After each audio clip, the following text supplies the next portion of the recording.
Servus, Glück auf und herzlich willkommen zum kleinen FC Bayern Talk. Ja, diesmal zur Neuverpflichtung Jonas Urbich. War ja gestern auch ein wildes Thema im Stream. Und von daher werde ich da meine Meinung nochmal zusammenfassen. Und ja, bevor wir da reingehen, bevor wir uns auch mal kurz die Vorstellung anschauen, beziehungsweise die kurzen Interviews dazu. Wie immer der Hinweis, wenn euch gefällt, was ihr hier seht, dann lasst doch gerne ein Abo da. Damit unterstützt ihr einfach das, was ich hier so tue. Ja, damit würde ich sagen, starten wir mal rein, indem wir uns erstmal das Video dazu kurz anschauen. Ja, mich persönlich macht es natürlich ein Stück weit stolz, aber meine Zeit hier fängt gerade erst an und ich freue mich einfach, die Gruppe kennenzulernen, die alle Mitarbeitenden kennenzulernen und dementsprechend auch aufs erste Training. Jonas ist ein sehr moderner Torwart, sehr gut mit den Füßen, sehr gut auf der Linie, ein Torwart mit extrem großem Potenzial und deswegen sind wir sehr, sehr glücklich, dass er sich für den FC Bayern entschieden hat. Ja, erstens einmal einen sehr, sehr talentierten Torwart, der von seiner Art und Weise, wie er Fußball spielt oder sein Torwartspiel ausübt, sehr, sehr gut zum FC Bayern München passt. Er ist auch schon sehr reif in seiner Art und Weise, wie er Fußball spielt und als Torwart agiert, also einen sehr, sehr reifen jungen Torwart und einen jungen Menschen, der sehr ehrgeizig ist. Ja, es ist ein Riesenverein mit einer unfassbaren Professionalität und möchte dementsprechend mit der Torwartgruppe mich da weiterentwickeln und das auch im ersten Training dann zeigen. Wenn man mit ihm spricht, wenn man ihn kennenlernt, dann glaubt man nicht immer, dass er erst 21 Jahre alt ist. Er ist schon sehr, sehr reif, er steht mitten im Leben, macht sich viele Gedanken, hat auch viele sehr, sehr intelligente Fragen gestellt, als wir die Gespräche mit ihm führten. Also er wirkt sehr, sehr reif und ist ein intelligenter junger Bursche. Na, Jonas ist U21-Nationaltorwart für Deutschland. Natürlich hat er die EM vor Augen. Dafür möchten wir ihn bestmöglich vorbereiten. Natürlich soll er hier auch beim FC Bayern sich entwickeln, soll den Verein kennenlernen. Ja, und dann werden wir schauen, wie weit die Entwicklung auch geht. Ja, ich denke, das ist auch perfekt zusammengefasst. Ja? Wir haben ja gestern im Stream so die Meinung auch gehört, so ja, dann ist jetzt und Daniel Peretz wird verkauft oder ausgeliehen und ist außen vor und sonst was. Ich persönlich glaube das nicht. Ja? Ich denke, das ist ein guter Transfer, den man machen muss, wenn man ihn machen kann, wenn man den U21 Nationaltorwart verpflichten kann aus Deutschland. Deutsche Nation hat immer gute Torhüter gehabt. Wenn man das für ein schmales Taler machen kann, wir reden von 7, 8 Millionen. Ich weiß, für uns Normalsterbliche ist das viel Geld. Für so einen Fußballverein, der über 1 Milliarde Umsatz hat, ist das ein kleiner Taler. Und da musst du den nehmen. Ja, Punkt. Ganz einfache Kiste. Und wenn der Junge Bock hat, sich das anzutun, in Anführungsstrichen, sich jetzt mindestens 1,5 Jahre hinter Manuel Neuer auf die Bank zu setzen, warum nicht? Ja, ich denke, man kann von Manuel Neuer, auch von Ulle, auch vom Daniel, der schon ein bisschen weiter ist, auf jeden Fall eine Menge lernen, ja, und nochmal eine Menge mitnehmen. Ja, ich habe auch die Argumente gehört, ja, war ja in Köln nur auf der Bank gesessen. Leute, also Köln hat gerade, denke ich, andere Prioritäten, als zu sagen, ich nehme das Risiko und stelle da so einen Jungen hin, der sich noch entwickeln muss. Ja, die spielen um Aufstieg, die wollen den erfahrenen Torwart haben und nicht irgendwie das Risiko gehen, dass sie deswegen dann den Aufstieg nicht schaffen. Ja, guckt euch die zweite Liga an, wie eng das da alles ist, das ist schon verständlich. Dass der Junge bei uns die nächsten Schritte machen muss, ist doch klar und das haben die doch gerade auch kommuniziert. Ja, so. Ich gehe nicht davon aus, dass man ihn jetzt geholt hat und sagt, ja, du bist jetzt die Nummer 2 und Daniel Peretz ist die Nummer 3 und Ulle die Nummer 4. Ja. Also immer mal locker bleiben, Leute. Ja, man hat ein junges Torwarttalent verpflichtet, und entweder wird er in den nächsten 1,5 Jahren die Steps machen bei uns, die es benötigt, um eine Chance zu haben beim FC Bayern oder halt nicht. Ja, aber nochmal, warum sollte man sich diese Chance durch die Lappen gehen lassen? Ja, das wäre doch völliger Schwachsinn. Von daher, wir brauchen Torwart nach Manuel Neuer. Man wird sehen, ob es dann Daniel Peretz wird, ob es ein Urbich wird. Oder ob man dann sagt, wenn es soweit ist, komm, wir hauen jetzt hier richtig die Kohle raus und verpflichten einen fertigen Torwart. So, das wird man doch sehen. Aber nochmal, für mich ist das ein No-Brainer. Ja, ich kenne den jetzt nicht, ich kann da nichts zu sagen. Ich gucke keine U21-Nationalspiele, es interessiert mich alles nicht. Ich denke, so in 1,5 Jahren können wir dann sagen, ob der Transfer sinnig war oder nicht.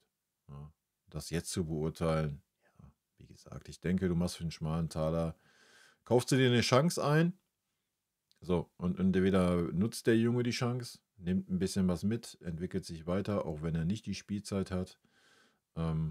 Vielleicht darf er in der zweiten Mannschaft spielen, ich weiß es nicht, wie da der Plan ist. Das werden die kommenden Monate zeigen, denke ich. Und dann wird man sehen, wohin die Reise geht. Ja. Vielleicht hat man einen super Schnapper gemacht, vielleicht entwickelt er sich, vielleicht hat er die Reife für den FC Bayern zu spielen später. Ja, und dann sitzen wir hier und freuen uns und sind froh, dass wir einen Torwart haben, der dann die nächsten 10 Jahre beim FC Bayern ist. Das ist ein junger Torwart. Ja. So, und wenn er die nächsten Steps nicht macht, dann ist er vielleicht immer noch eine gute Nummer 2 oder eine gute Nummer 3, wenn er das so lange durchhalten will. Ja, I don't know. Ansonsten wird er vielleicht ausgeliehen, irgendwo, wo er Spielpraxis sammeln kann. Ist beim Torwart immer ein bisschen schwierig. Aber wer weiß. Ne? Also ich denke, man hat mit diesem Transfer nichts verkehrt gemacht. Und nochmal, ich glaube nicht, dass es jetzt der Plan ist zu sagen, so, das ist jetzt unsere neue Nummer 2. Also das kann ich mir beim besten Willen nicht vorstellen. Klar, wenn er das durch Leistung erreicht bei uns, dass er da die Chance bekommt, ja, und die dann nutzt, ja, warum dann nicht? Ja. Aber nochmal, ich gehe nicht davon aus, dass man jetzt gesagt hat, jo, wir haben jetzt einen Obich verpflichtet und wir werden jetzt einen Daniel Peretz ausleihen und das ist unsere neue Nummer 2.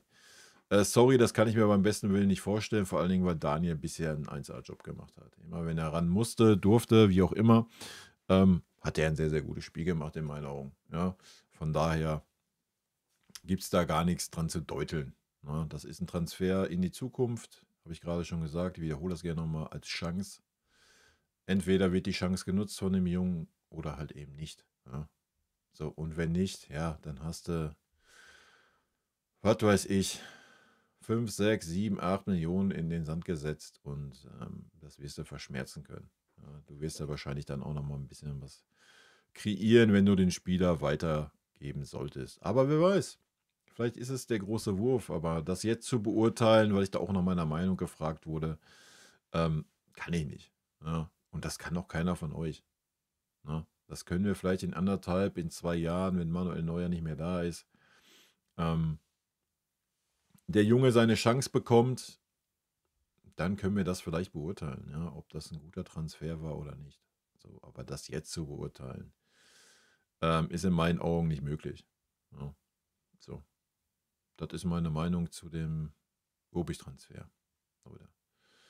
Nicht mehr, nicht weniger. Da muss man nicht so ein großes Fass aufmachen und wieder jeden Mist glauben, der in irgendwelchen Zeitungen steht, von wegen Obich, ja, ganz klarer Plan, ich setze sofort die Nummer 2 hinter Manuel Neuer und Daniel Peretz spielt keine Rolle mehr und wird verliehen, verkauft, was auch immer.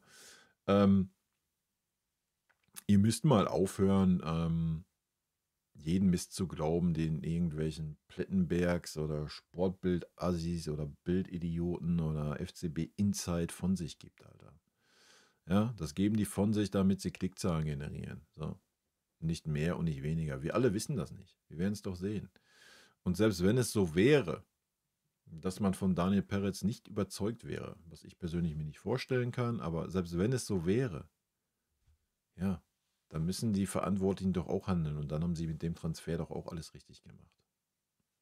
Ja, ganz einfache Kiste. Und wenn der Junge sich darauf einlässt, beziehungsweise das auch sieht als Chance, ja, wie viele Talente sehen das schon? Wie viele Talente sehen denn den FC Bayern als Chance? Ja, das ist nun mal verdammt schwer, sich beim FC Bayern gerade als junger Spieler durchzusetzen. Das zeigt diese Saison ja auch wieder. Also, ja, kann man doch dann froh sein, wenn sich so ein Talent für den FC Bayern entscheidet und ja, ab und wann schafft es ja mal ein Talent und wir werden es sehen. Ne? Wir werden sehen, was die nächsten 1,5 Jahre so passiert in der Torwartgeschichte. Und selbst wenn man dann jetzt sagen würde, jo, komm, wir leihen Daniel Peretz aus, weil es da Angebote gibt, wo er dann Stammtorwart ist. Ja, wäre doch super für den FC Bayern. Ja?